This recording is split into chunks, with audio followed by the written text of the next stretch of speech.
Hello musicians, this is Corey Taylor from SkilledMusician.com, where we are helping musicians improve.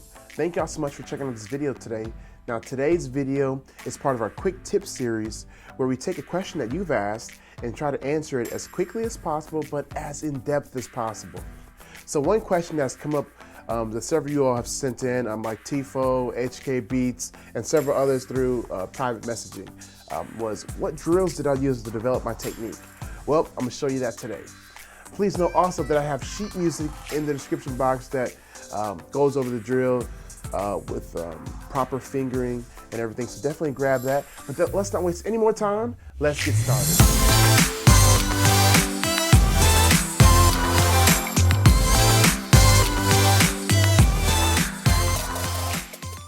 So how did I develop my technique? Well, truthfully, my technique is still a work in progress. But there were a couple things that really stuck out that really got me started on this journey of developing my technique. And the first was I realized I couldn't play the stuff I wanted to as easily as I wanted to. And the second was I had pain occasionally in my wrists and my arms, in my hands, and I realized what I'm doing is not working. So I went to my teachers and started asking a bunch of questions, and I was introduced to the Taubman technique, originated by Dorothy Taubman, and I'll put links to that. But she kind of originated this idea, her along with the Alexander Technique School, where you're trying to find the least stressful way and most efficient way to play an idea. It completely transformed my approach at the piano. So I was introduced to this whole idea of arm weight. And so instead of playing with your fingers, which is something I did, you play using the weight of your arm, being relaxed all through here. So all through here, this idea. So there's no stress. I used to be real stressed, kind of with shoulders lifted a lot. So if you're playing with that, definitely relax. I learned about rotations, which are these are real exaggerated, but when you play, you do this rotational type deal. So we learned about that. And really just kind of changed my technique. It took me a while to get it, and I'm still working on it, but it definitely has changed my technique for the better. So definitely, I'll put some links to the Golandsky Institute, who is now the torchbearer of the Taubman technique, as well as some YouTube videos of them teaching in live sessions where you get to kind of see it and kind of see what it is all about. So in order to have great technique, you want to make sure you're not limiting yourself or putting hurdles or obstacles in front of you in order to play the piano. So one thing I used to do, I used to play like this, so the keys would be here and my hands would be like this, which is not proper. It should be more like this, that it's a straight line into the keys kind of deal.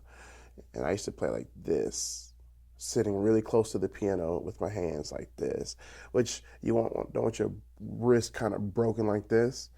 So that was a bad technique, and it limited what I was able to do. Shoulder shrug like this, bad technique. I know the guys put elbows out like this. That's not great technique. I even know guys that only use 4 fingers, and a lot of times they'll double the 4th and 5th finger like this, and that's the only way they'll play their 4th or 5th finger is doubled like that.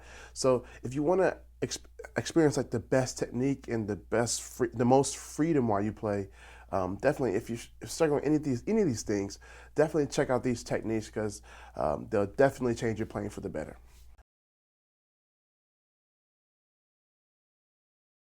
So how did I go from having bad technique to improving my technique to where it is today?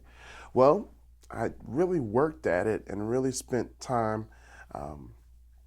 and most of that time was spent doing one exercise. So I'm going to show you the exercise today, and like this is where the rubber meets the road. This is not for the faint of heart. We're going to really dig down and go to work. So here it is. So I would take the C major scale, and actually before I even got to the scale, I would just play one note. and make sure I was playing it. And all those things I talked about, that the weight of my arm was in each note. My shoulders were relaxed.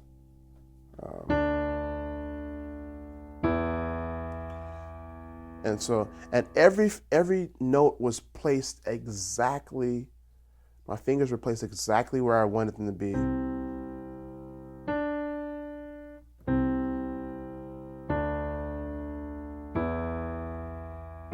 Right?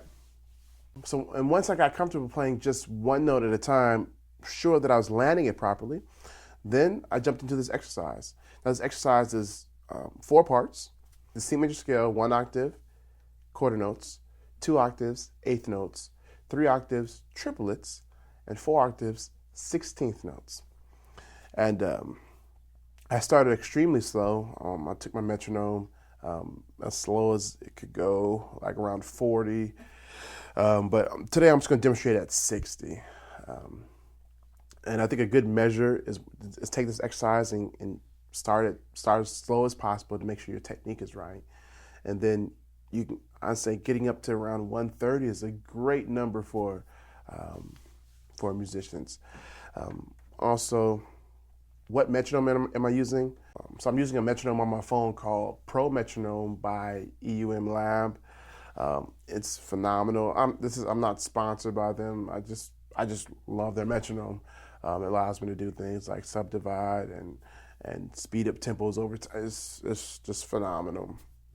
So if you're looking for a metronome for your smartphone, definitely check this one out. All right, so I'm going to demonstrate it for you. I'm only going to demonstrate in the key of C, but this exercise I took through every key. So let me just show you how it goes.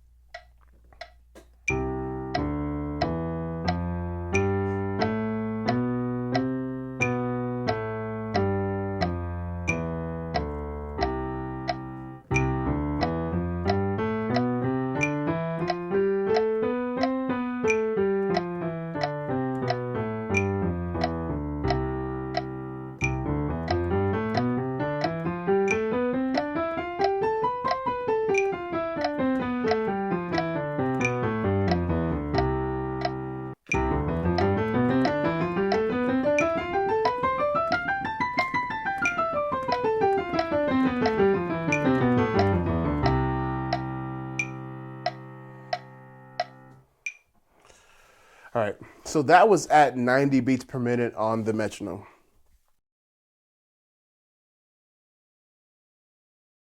So I take this drill and do it through all 12 keys all at the same tempo. No stopping, besides just waiting for the metronome to get back on 1. I'm just going through all of them, and say if one day I did it on 60, the next day I would try to increase it to 65, or next day 70, like that, until I reach my limit, and then kind of back down and try to keep going further.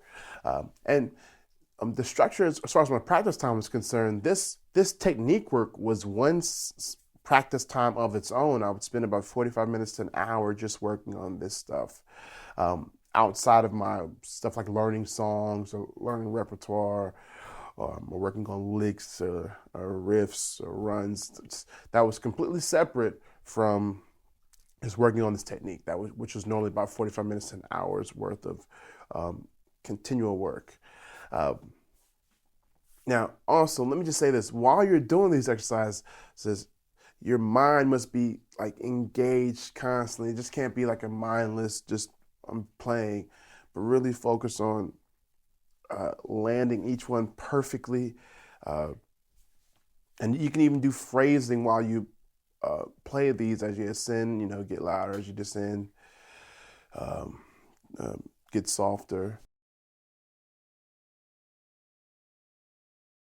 So one of the cool things that happened was after I got these scales under my fingers, I was able to play lines and execute lines that without much effort, because I put the work in my technique time. So like stuff like, I'll say groove and high.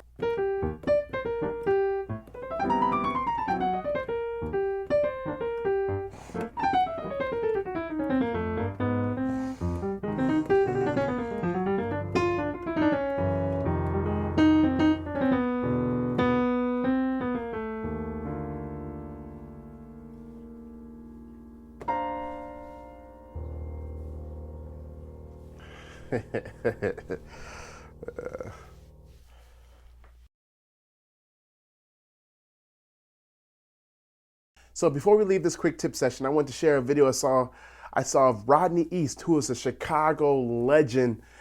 He's played for and recorded with everybody from Marvin Sapp, CeCe Winans, R. Kelly, Avery Sunshine, Michelle Williams, the Isley Brothers,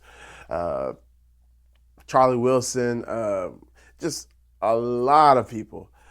He's a phenomenal musician, and he happened to be doing this challenge, the Twinkle Twinkle Little Star Challenge.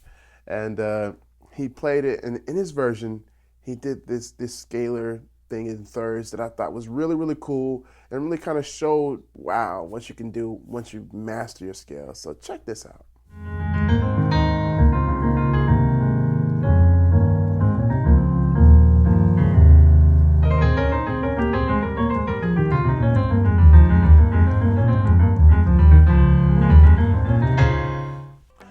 Okay, so remember, number one, check your technique. See if you're making some of the mistakes I talked about in the video.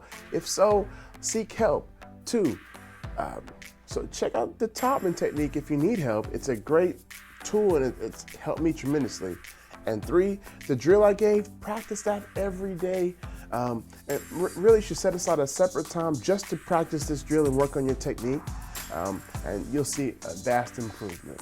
So again, my name is Corey Taylor from SkilledMusician.com, where we're helping musicians improve. So hopefully this video has helped you improve. So until the next one, be blessed and happy practicing.